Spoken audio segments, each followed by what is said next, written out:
well, they take a step towards promoting entrepreneurship as well as innovation. And we have the privilege of having two such wonderful personalities on Rise and Shine Studios here with us, and it's my honor and privilege to welcome Ms. Cheryl Edison, the serial entrepreneur and Makerspace authority, as well as Mr. Kalinga Gunawardhana, tech entrepreneur. Good morning to you both, as well as it's wonderful to have you here. So, innovation and entrepreneurship, how was the experience promoting that in Sri Lanka so far? I've had the most wonderful time here in Sri Lanka. Everyone has been welcoming and very open-hearted and open-minded, and I've been able to offer ideas and say, take what you will and leave the rest, and we've had a very collaborative and playful conversation. And now you've been privileged with the experience that you have had all over the world, and talking about the spirit of the Sri Lankans here, how was it, how convenient was it to pass on what you have learned to the Sri Lankans here in Sri Lanka? You know, the thing that I'm seeing that's changing all over the world is this shift from very data-based engagement, so science, technology, engineering, and math, which has been the focus in education and the focus in business, is giving way to the addition of art. Because it's in art that innovation begins to occur. It's in that playful space that's not just the zeros and the ones, but between those spaces where you can listen to what wants to happen and begin to allow that to occur. Well, yes, it's about a Makerspace, a big workshop, a massive opportunity to all the Sri Lankans out there to get into entrepreneurship, to start things, and that is here in Sri Lanka, happening for the very first time, which actually happened during the last couple of days here in Sri Lanka. So we'd like to turn to Mr. Kalinga to know about Makerspace, how effective it is, and what actually this is. It's actually about creating new things simply. So Makerspace are like creating, designing things in your mind and coming these things into reality. So maybe you don't need a tool, specific tool, but tools are helping, that's all. But everything is coming into your mind, that's all. So what we are trying to do in the Makerspaces are to come these things, touch these things by creating these using the 3D printers, and then designing these and putting into your mobile phones and some kind of things like that. So that was our target in Makerspaces, and every entrepreneur should use it in the Amercan Centers as well, because there are like pretty expensive 3D printers there, and most of the engineering students and the other school students can use it very well. And I guess while we talk about how the workshop was influential, we could take a look at how the workshop inspired a lot of Sri Lankans out there as well. And meanwhile, I would like to hear, how was the participation of the Sri Lankans? What was the spirit like for them to take part in the workshop that you had? I think that the most interesting thing about engaging with Sri Lankans in Kandy and also in Colombo was that there was a great openness to understand that although you can have lots of tools, you can have this fabulous 3D printer, or you can have a laser cutter, actually innovation occurs between people. When people who are diverse and who don't match one another and who think in completely different ways can connect and offer an exchange of ideas. And so a makerspace is about coming together with your community and your creativity to link to commerce. And linking about the entrepreneurship as well as the ideas of commerce, Kalinga, what do you think, how assistive that was bringing the entire Makerspace to Sri Lanka? How assistive was that? For the entrepreneurs, tech entrepreneurs, that for an example, unless they are using a mobile app or any other software development scenario, they need to use some kind of touchable devices.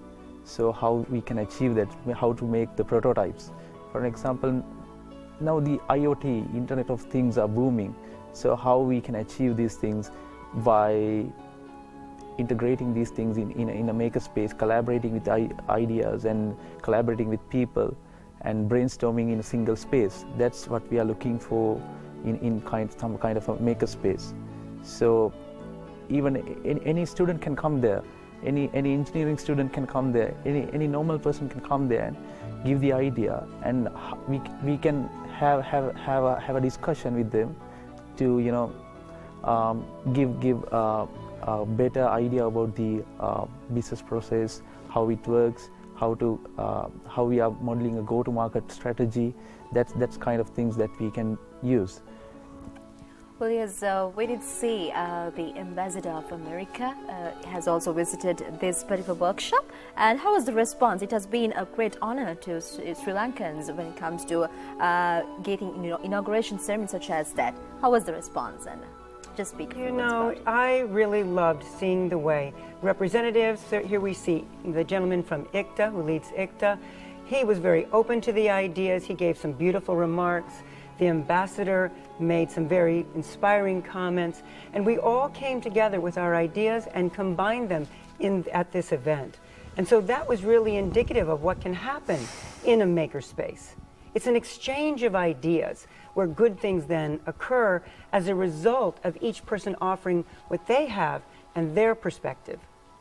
Well, yes, who was able to take part in this kind?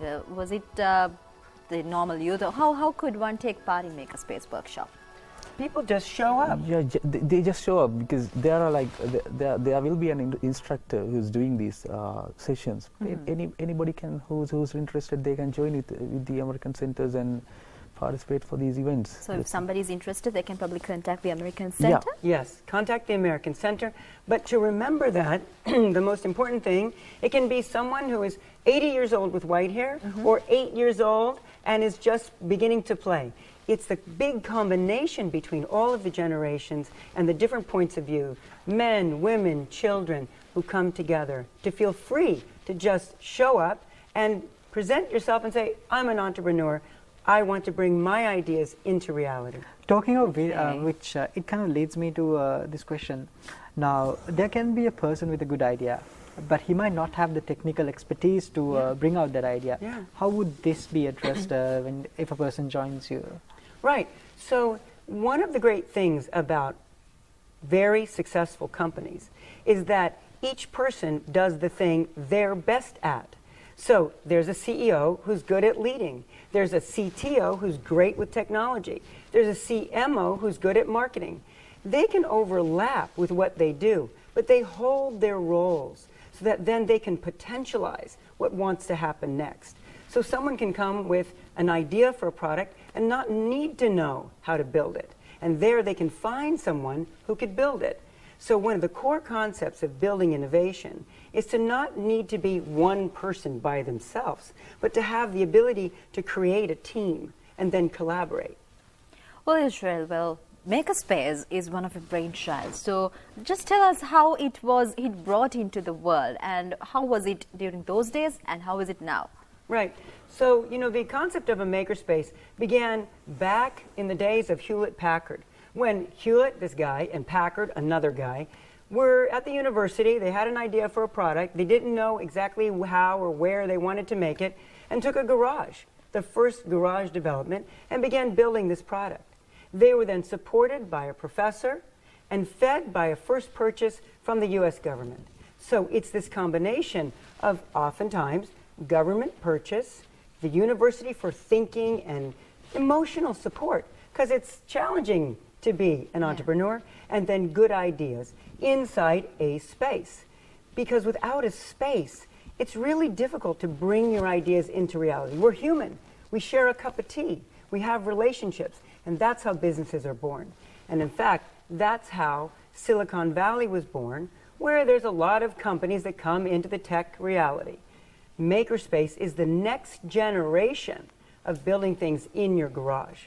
So let's say somebody has an idea. They're sitting at their kitchen table. Usually, they'll go then to the coffee shop where there's internet and they can speak to somebody and work not quite by themselves. The next step could be co-working, but since here there isn't really co-working, the Makerspace that is by the Amercan Center, the American Corners, and also ICTA now is going to be launching makerspaces across Sri Lanka. Those makerspaces are places where people can come together and get the basic tools they need and information so that they can not be alone in their house at the kitchen table, not just be in the coffee shop, but actually be recognized as entrepreneurs and bring their ideas into reality. Well, Sri Lanka is a developing country. How do you see that putting Makerspace together when it comes to a country like us? How effective it will be in the future? So I have to say, this is my 5th day here.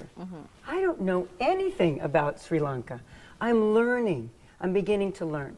The only thing that I can tell you is that I have launched companies on 4 continents, in 47 industries, and everywhere else that I have been, every other time I have seen smart people come together with new ideas and assist one another. New things happen and the economies begin to boom from the grassroots up. I have met more smart people and more warm-hearted people here in Sri Lanka in 5 days than anywhere else in the world. This is a wonderful country filled with incredible people. I am sure that here in Sri Lanka, amazing things are trying to happen, and so I believe they will. Meanwhile, talking about the expertise that you share while visiting other countries, and you worked across 4 continents, and which means, okay, compared to the prior experiences that you gained with regards to technical expertise, or could be the whole promotion of innovation, how it is the innovation being promoted here in Sri Lanka? Okay, so maybe you're asking me about the challenges Exactly. compared to the opportunity. True. Okay. Here, what I have met in this short period of time, what I have discovered is that the learning in the schools is phenomenal.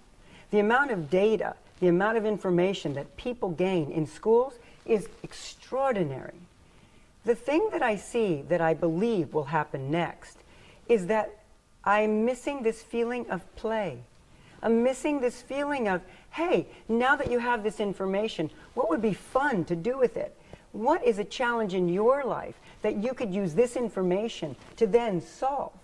The feeling of play is not seen or felt, and I would like to see more of that play.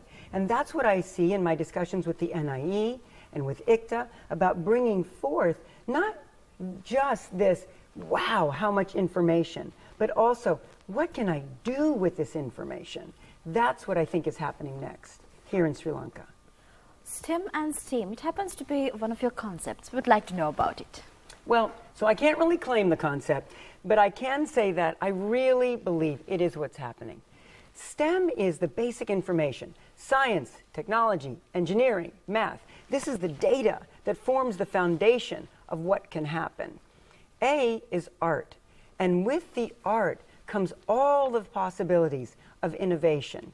It's that playful moment. Here's a makerspace that I've built in Silicon Valley, and it kind of gives that sense of an adult playground. So this notion of STEAM gives the energy of taking those pieces of information, science, technology, engineering, math, which is incredibly given here and available to everyone here, and turns it into commerce through innovation.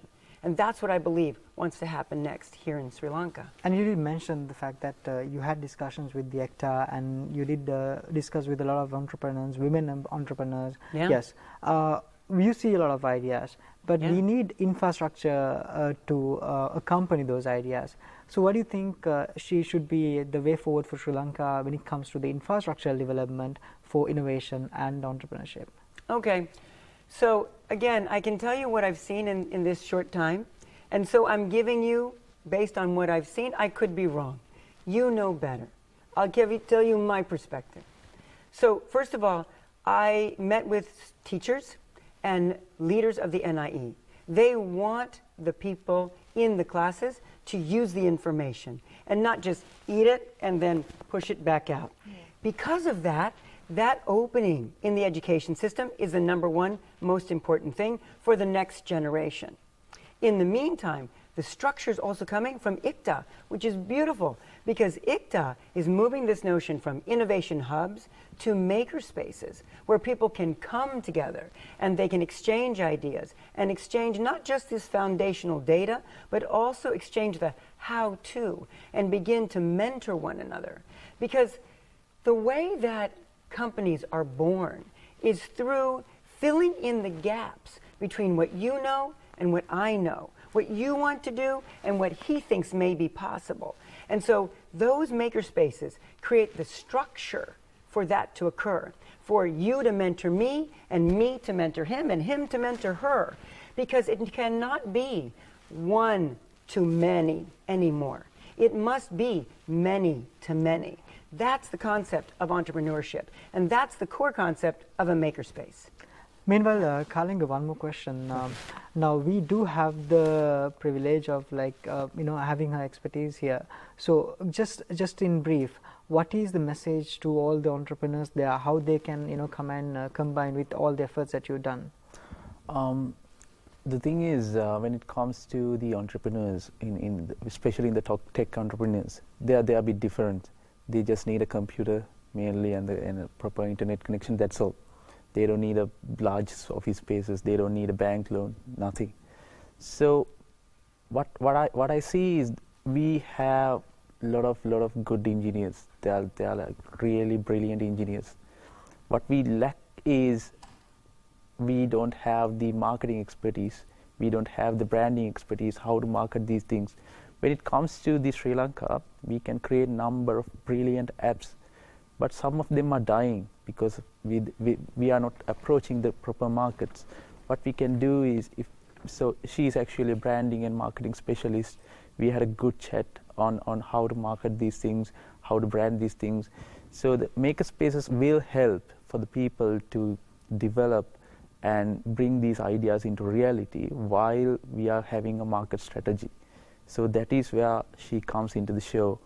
The expertise is really great, and the mentorship is great, and that's what the tech entrepreneurs can do. So once one tech entrepreneur can mentor by her, then an entrepreneur can mentor the others. So that should be the way.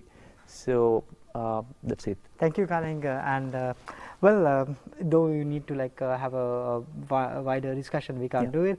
But this is where I would like to thank Cheryl Edison, the serial entrepreneur and Makerspace Authority, for joining us. It was indeed a pleasure and a privilege to have you.